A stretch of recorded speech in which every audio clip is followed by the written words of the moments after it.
बिहार में जाति आधारित गणना की रिपोर्ट जारी होने के बाद मचा बवाल थमने का नाम नहीं ले रहा है। एक और पक्ष विपक्ष की पार्टियां एक दूसरे पर आरोप प्रत्यारोप लगा रही हैं, तो वहीं जाति गणना को लेकर तमाम सवाल खड़े किए जा रहे हैं। लेकिन अब जेडीयू ने देश के प्रधानमंत्री नरेंद्र मोदी की जाति पर सवाल उठाकर इस मुद्दे को अलग ही मोड़ दे दिया है। दरअसल हाल ही में जनता दल यूनाइटेड प्रदेश कार्यालय में आयोजित एक संयुक्त संवाददाता सम्मेलन के दौरान प्रदेश जनता दल यूनाइटेड के मुख्य प्रवक्ता नीरज कुमार ने कहा कि प्रधानमंत्री नरेंद्र मोदी की जाति के सच का खुलासा बीजेपी करे। नीरज कुमार ने कहा कि प्रधानमंत्री जिस जाति में पैदा हुए हैं उस जाति का नाम मोड़ घाची है। उन्होंने कहा कि अगर नरेंद्र मोदी मोड़ घाची जाति से आते हैं तो ना तो वो सामाजिक तौर पर और ना ही आर्थिक तौर पर पिछड़े हैं, फिर उन्होंने खुद को ओबीसी में कैसे शामिल कर लिया, वो जाति ओबीसी में कैसे आ गई, सामाजिक या आर्थिक सर्वे कब हुआ था, उस सर्वे की रिपोर्ट में क्या था। मोदी कोई जाति नहीं है, उपनाम है, निकनेम है। मोदी जी की जाति का नाम है मोड़ घाची। जिस समुदाय में उनका जन्म हुआ है उसका नाम है मोड़ घाची। जो गुजरात की जाति की सूची है, घाची मुस्लिम कहा गया है।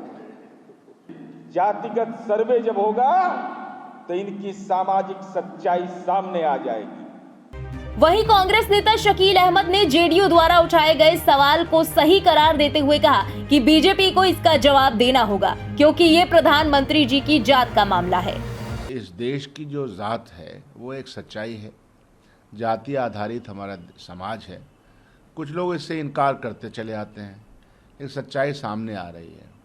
लेकिन कौन किस जुमरे में शामिल है, कौन किस कैटेगरी में शामिल है, इसका हर स्टेट, अब जैसे हम लोगों ने बिहार में भी करवाया है, हर स्टेट उसका सर्वे करवाती है।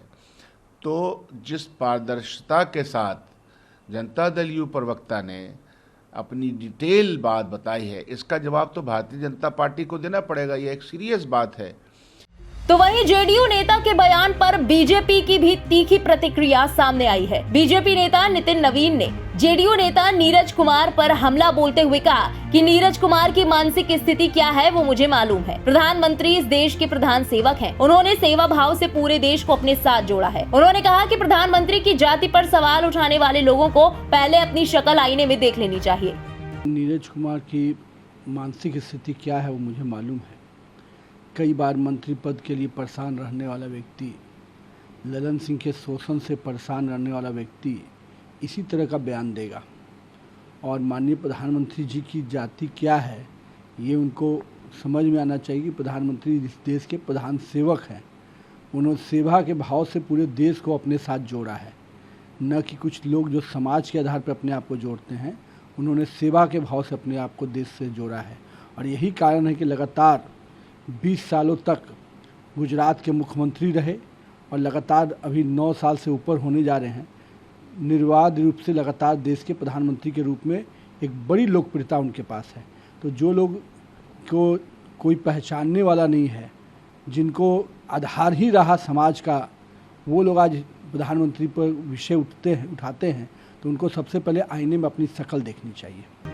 आपको बता दें कि गांधी जयंती पर बिहार सरकार ने जाति आधारित गणना की रिपोर्ट जारी की, जिसके तहत बिहार की जनसंख्या 13 करोड़ है। वहीं यादव जाति की आबादी सबसे ज्यादा 14% है। इसके अलावा कुर्मी जनसंख्या 2.8% और कुशवाहा जाति की संख्या 4.2% है। अनारक्षित वर्ग की आबादी 15.52 है। इनमें भूमिहर 2.89, राजपूत 3.45, ब्राह्मण 3.66% और कायस्थ 0.60% है। वहीं मुसलमानों की आबादी 17.7% है। बहरहाल बिहार में जातीय गणना की रिपोर्ट आने के बाद से ही प्रदेश की सियासत उफान पर है। पहले भाजपा ने इसे लेकर जनता दल यूनाइटेड पर कई सवाल खड़े किए, वहीं अब जेडीयू ने पीएम मोदी की जाति को लेकर बीजेपी को सवालों के घेरे में खड़ा करके इस विवाद को नया मोड़ दे दिया है। फिलहाल इस खबर के बारे में आपका क्या कहना है, कमेंट में अपनी राय जरूर बताएं। देश और दुनिया की बाकी खबरों के लिए सब्सक्राइब करें इंडिया पब्लिक खबर के YouTube चैनल को और बेल आइकन दबाना बिल्कुल न भूलें।